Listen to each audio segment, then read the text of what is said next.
Hello, everyone. Welcome back to 3 News Now. I'm Stephanie Haney. It's Tuesday, October 20th. This is where we bring you the top stories from WKYC.com and our WKYC app. Thank you for choosing to be here to get filled in on what is going on here in Northeast Ohio. We have a big story related to schooling here in Northeast Ohio. As we all know, Governor Mike DeWine said yesterday that if we don't get the COVID-19 cases under control, more schools may have to return to fully remote learning. Well, that's sort of the opposite of what's happening in the Hudson school district right now, which is leading to what could quite possibly be the first lawsuit of its kind here in Ohio. Now, not the first lawsuit of its kind around the country. There are actually several lawsuits of this nature in 10 states, but this is quite possibly the first of its kind here in Ohio, where a parent is suing to stop in-person classes in Hudson. Now, this is full in-person classes, suing to stop them from removing the option for online learning as COVID-19 cases continue to surge in the state. This is a mother of two in Hudson who is asked not to be named, and she is suing, the school district for its decision to return thousands of students to full in-person classes on Monday.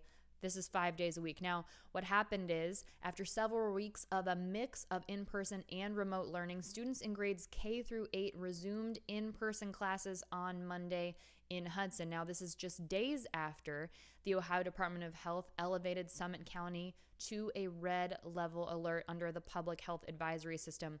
This indicates, of course, very high exposure and threat. This is the level 3 alert here in Ohio, just one step below the most serious alert, that purple level 4 alert. Now, what the lawsuit is asking for is a temporary restraining order to stop this switch back to in-person classes. According to the lawsuit, the original plans in Hudson required parents to either choose full online learning or 2 to 5 in-person classes per week. That's depending on the county health guidelines. Well, Brendan Kelly from Wollinger and Wollinger Law Firm in Cleveland, who is representing the mother, said that they are asking that the school board follow their plan that was set out at the beginning of the year. The attorney says that the district switching things up right now is leaving parents without a workable online schooling option and forcing parents to either send their children to school in person or face a risk of possible prosecution or a truancy claim against the child. Kelly, the attorney, says that the school needs to stick to its word. This is from the attorney, Kelly. When you adopt a plan and you make parents rely on that plan, you have to stick with it, especially when you're dealing with such a difficult situation. Now, to add to all the emotions surrounding this issue, while so many people are stressed out about the fact not only that COVID-19 cases are surging in Ohio, but also trying to make a plan for working, balancing having to be a teacher and a professional, a significant other to your spouse and your partner in your household, the mother now says that she has received vicious and harassing messages from people in the community who disagree with her. Here's a quote from the mother. "Obviously, I have a lot of concern for my children and the family and really the community, but her concern is the inability to maintain 6 feet of social distancing with all returning students," she's saying, packing hallways and crowding classrooms.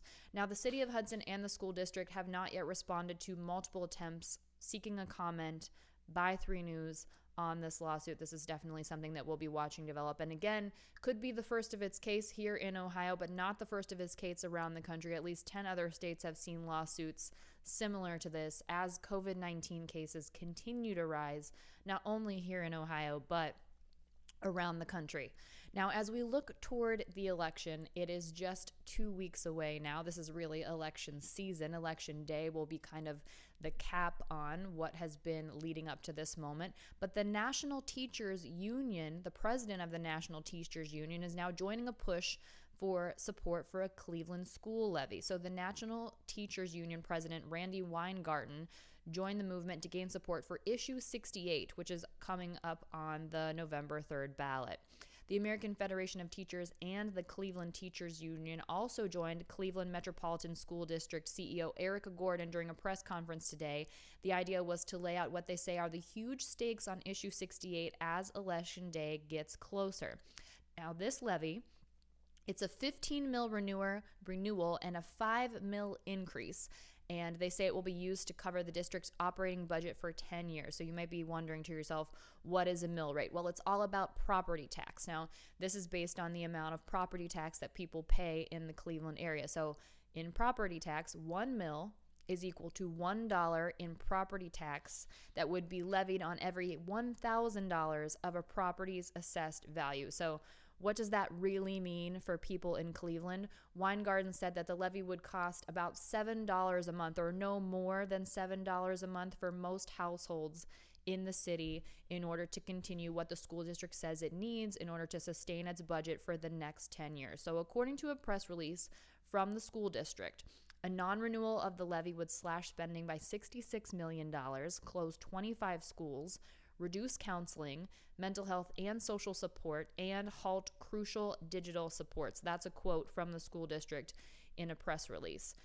Earlier this year, Gordon, the CEO of CMSD, explained that the district needs Issue 68 to pass because he says they have nowhere else to cut but kids and classrooms. And he said earlier this year that there will be no choice but to lay off teachers and other educators from every layer of the organization. So obviously something very important to CMSD, and also getting national support, a national teachers union supporting Issue 68. We have Issue 68 all laid out on WKYC.com, so you can get fully informed and read everything you need to know about that initiative. Now, speaking of getting yourself fully informed, we also have a voter guide up on WKYC.com to fill you in on everything you need to know. Obviously, the election is 2 weeks away, 2 weeks from today. That's on November 3rd. So there are lots of questions that we're getting from people. When will the polls be open? Where is my polling place? What form of identification do I need to bring to vote? What if I forget my ID? And what are the deadlines for absentee voting? So all of that is broken down on WKYC.com. Make sure you check it out. It's also in the WKYC app to answer all of your questions. Links to the appropriate places, as those hours will start changing for early voting as we get closer and closer to the election. Now, specifically, if you're planning on absentee voting this year, if you've sent in your request for your absentee ballot, you've gotten your absentee ballot back, I just created a video today to walk you through what you need to do to make sure your absentee vote counts here in Ohio, because there are several small mistakes that could result in your ballot not be counting. Just a couple of them. You need to use blue or black ink only. Also, there's a stub on your absentee ballot. You need to make sure that stub remains attached, because without that stub, your ballot won't be counted. Other things to keep in mind. You need to put 2 stamps on that return envelope if you are mailing it back, if you're not dropping it off in person. That's because it requires 70 cents of postage, so 1 stamp won't do it. You need at least 2 stamps, or you can go to the post office and pay exactly 70 cents. But if you're just doing it with your stamps at home, that's going to require 2 stamps for you. Another important thing to remember, your ID envelope. That's the envelope where you fill out your ID, your address, you verify your form of identification, you put your birth date, and you sign it. Not with any fancy signature. Make sure that your signature is your usual signature. This is not the time to be printing your most perfect signature. This is the time to make sure your signature matches the forms that your Board of Elections has in the office, by the way. So make sure all of that's filled out on your ID envelope. Then you put your ID envelope inside your return envelope. If you don't do that, if you miss any of these steps, your ballot won't be counted. So I walk you through that in a video on the WKYC YouTube page. I've also tweeted it at _Stephanie Haney, so you can check that out. It's less than 2 minutes to walk you through everything you need to know to make sure your absentee vote counts here in Ohio. By the way, the deadline to mail it back is November 2nd, but don't wait that long. There's lots of people sending back absentee ballots, and aside from that, you just don't need to wait that long. You can definitely do it in advance. That way we have less questions on Election Day. Here's what's good, is that the County Board of Elections here in Ohio will be letting us know how many absentee ballots are outstanding on Election Day when we're getting those returns. So we'll know how many ballots still need to be counted, because we all need to be prepared for the fact that it's highly likely that we will not have election results on November 3rd this year. But we'll be with you every step of the way, letting you know what's going on as we get those updates in. Okay, switching gears now. There is a bug that you may have seen flying around here in Northeast Ohio, and it's called the crane fly. This is not to be confused with our digital video producer, Brian Crane. The crane fly is what has commonly been called mosquito hawks. That's what we called them when I was young. We called them mosquito hawks. They kind of look like massive mosquitoes, to be honest, but they are completely harmless to humans. So if you see them around, don't worry. This is according to Dr. David Shetler, who is a professor emeritus of entomology at the Ohio State University. What is entomology? It is the study of insects. So Dr. Shetler is an insect expert, and he says that they are totally harmless. And here is something interesting that I did not know until this morning. They only live for about 3 to 5 days. And because they only live for 3 to 5 days, these crane flies don't even fully develop their mouths. So they can't suck your blood like a mosquito.